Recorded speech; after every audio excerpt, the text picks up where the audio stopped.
अस्सलाम दोस्तों, मैं हूं साजिद महमूद ताहिर। आप देख रहे हैं चैनल वीज़ा वेज। दोस्तों, अगर आप मैक्सिको का वीज़ा हासिल करना चाहते हैं और आपका ताल्लुक़ इन 5 ममालिक से है, यानी कि अगर आप अफ़गानिस्तान से हैं, किर्गिज़स्तान से हैं, पाकिस्तान से हैं, ताजिकिस्तान से हैं और उज़्बेकिस्तान से हैं, अगर इन 5 ममालिक से हैं तो फिर आपको मैक्सिको का वीज़ा हासिल करने के लिए जो ईरान में इनकी एम्बेसी से वहाँ तक अप्रोच करना पड़ेगा और ऑब्वियसली ईरानियों को भी इसी एम्बेसी में से वीज़ा मिलेगा। तो ये 6 ममालिक हैं जो ईरान के एम्बेसी में, ईरान में जो मैक्सिकन एम्बेसी है वहाँ पे अपना वीज़ा अप्लाई कर सकते हैं। एम्बेसी का टाइम जो कौंसुलर सेक्शन के लिए है वो सुबह 9 से दिन 1 बजे तक है। वीज़ा अप्लाई करने के लिए ज़रूरी है कि आप सबसे पहले अपॉइंटमेंट हासिल करें और अपॉइंटमेंट लेने के लिए लिंक आपको दिखाया जा रहा है। इस लिंक पर जाकर आप अपनी अपॉइंटमेंट सिक्योर कर सकते हैं, शेड्यूल कर सकते हैं। और इसके अलावा जनाब मैं आपको बताऊं कि ये वीज़ा कौन कौन सा आप अप्लाई कर सकते हैं। इसमें आप विज़िटर वीज़ा अप्लाई कर सकते हैं, टूरिस्ट अप्लाई कर सकते हैं, बिज़नेस मीटिंग्स के लिए वीज़ा अप्लाई कर सकते हैं और इसके अलावा कॉन्फ्रेंसेस हैं उनमें पार्टिसिपेशन वगैरह के लिए जो टेम्प्रेरी वीज़ा हैं ये सारे आप यहाँ पे अप्लाई कर सकते हैं।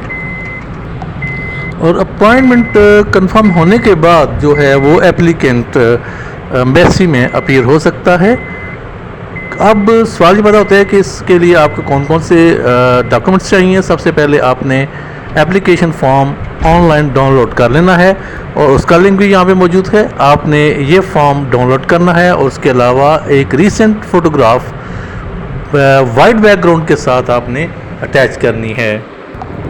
ऐसी फ़ोटोग्राफ जो 6 महीने से ज़्यादा पुरानी ना हो, यानी कि आपने जब ये पिक्चर बनवाई है तो 6 मास उसको ना हो चुके हों, उससे कम मुद्दत के लिए आप महीना पहले बनवाई है तब भी ठीक है, चल जाएगी। पासपोर्ट ओरिजिनल और उसकी एक कापी जिसकी वैलिडिटी कम से कम 6 मंथ हो और एंट्री से पहले, यानी कि फ़र्ज़ करें आपने 1 महीने बाद जाना है तो आप उसमें आपका वैलिड पासपोर्ट जो कम से कम 7 माह का होना चाहिए। पिछले 2 साल का जो रिकॉर्ड है आपका ट्रैवल का, आपने कहीं सफ़र किया है या कोई पीछे पासपोर्ट है, वो आपको ज़रूर प्रेजेंट करना है इस मैक्सिकन एम्बेसी में। उसके बाद आपको फाइनेंशियल प्रूफ चाहिए। उसमें आपके एम्प्लॉयर की तरफ से लेटर चाहिए, अगर आप सैलरीड पर्सन हैं सैलरी चाहिए, और आपकी पोजीशन क्या है यानी कि आपकी डेजिग्नेशन क्या है, और बैंक स्टेटमेंट आपकी लास्ट 6 मंथ की रिक्वायर है जिसमें आपका करंट बैलेंस जो वो होना चाहिए।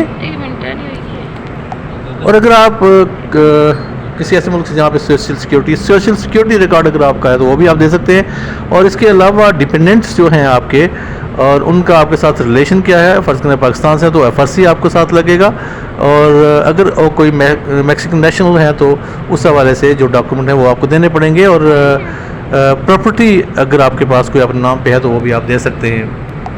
जब आप ईरान का विज़िट करें, फ़र्ज़ करें आप पाकिस्तान से हैं या अफ़गानिस्तान से हैं, अगर ईरान का विज़िट करें तो ईरान का वीज़ा आपके पासपोर्ट पे वैलिड होना भी ज़रूरी है।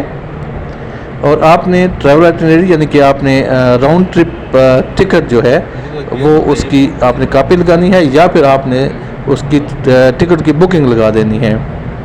और जहाँ पे आप जा रहे हैं उसका एड्रेस, होटल का एड्रेस भी हो सकता है। और आपने फ़ी जो है वो पे कर देनी है। काउंसलर फ़ी नॉन रिफंडेबल है, $53। अच्छा, यहाँ मैं आपको एक बात वाज़ेह कर दूँ कि बहुत सारे लोगों में एक मिसकंसेप्शन पाई जाती है कि मैक्सिको जो है वो विजिटर वीज़ा या टूरिस्ट वीज़ा जो है वो इनविटेशन पे देता है। बिल्कुल ये गलत है। इनविटेशन वो एक्सेप्ट ही नहीं करता। इनविटेशन एक्सेप्ट करने के लिए उसने मखसूस कैटेगरीज रखी हुई हैं और उसमें ये है कि अगर आपने फ़र्ज़ करें आपने प्राइवेट विज़िट करना है, पर्सनल विज़िट करना है या फिर किसी से मीटिंग के लिए जाना है तो आपके लिए ये लेटर ऑफ इनविटेशन जो है वो नहीं चाहिए। एम्बेसी में आपकी पर्सनल अपीयरेंस मैंडेटरी है, लाजमी है। आपने लाजमी जाना क्योंकि वहाँ पे आपके बायोमेट्रिक होने हैं और आपका एक मुख्तसर इंटरव्यू भी होना है। वहाँ आपका इलेक्ट्रॉनिक फ़ोटोग्राफ भी लिया जाएगा, फिंगरप्रिंट भी लिए जाएंगे और इंटरव्यू जो है वो कंडक्ट किया जाएगा।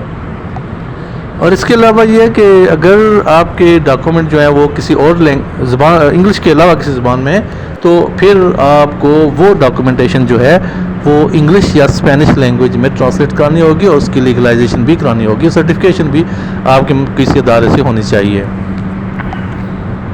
تو اس کے علاوہ کونسلر سیکشن چاہے تو آپ سے مزید کوئی ڈاکومنٹ مانگ سکتے ہیں، لیکن اگر وہ نہیں مانگتے یا آپ کے ڈاکومنٹ انکمپلیٹ ہے، آپ انکمپلیٹ اپلیکیشن سبمٹ کروا رہے ہیں، تو پھر اس میں آپ کا ویزا ڈینیل بھی ہو سکتا ہے، ڈینائی ہو سکتا ہے۔ تو اس کے لیے ضروری ہے کہ جب آپ اپلائی کریں تو تمام پریپریشن کر کے اچھے طریقے سے سارے ڈاکومنٹ تیار کر کے آپ سبمٹ کرا دیں۔ امید ہے کہ آپ کو آج کی یہ انفارمیشن پسند آئی ہوگی۔ اس کے ساتھ ساتھ میں چلتا ہوں، آپ کے کچھ میسیجز ہیں، سوچتا ہوں وہ بھی آج پڑھ لوں۔ اچھا جناب، ایک آئی ڈی سے میسج یہ ہے کہ اگر بندے کی جائیداد ہو پاکستان میں تو اس کے ساتھ کیا کریں گے؟ اچھا، یہ ان کا سوال یہ تھا کہ جو پاکستان نے نیا ڈائریکٹیو جاری کیا ہے منسٹری آف انٹیریئر نے، کہ وہ ایسے بندے جو ابروڈ میں اسائلم اپلائی کرتے ہیں ان کو پاسپورٹ پاکستانی ایشو نہیں کیا جائے گا۔ تو وہ پوچھ رہے ہیں کہ اس میں جائیداد جو ہے وہ اس کا 1 منٹ ذرا، اگر میں غلطی پر نہیں ہوں تو ان کا نام ہے نورین عزیز۔ تو انہوں نے یہ پوچھا ہے کہ اگر پاکستان میں جائیداد ہو تو پھر کیا کریں گے، یعنی کہ گورنمنٹ آپ کے ساتھ کیا کرے گی؟ لیکن آپ کی جائیداد آپ کی ہے، وہ کوئی بندہ نہیں لے سکتا ہے۔ البتہ پاسپورٹ مجھے یقین ہے کہ یہ ٹیمپریری ایک بلاکیج ہے، یہ آپ کو ایشو ہو جائے گا، لیکن امید ہے کہ آپ کسی بھی پرابلم میں نہیں آئیں گے۔ چلیں، آج کے لیے اتنا ہی کافی ہے۔ تھینک یو سو مچ۔ اللہ نگہبان۔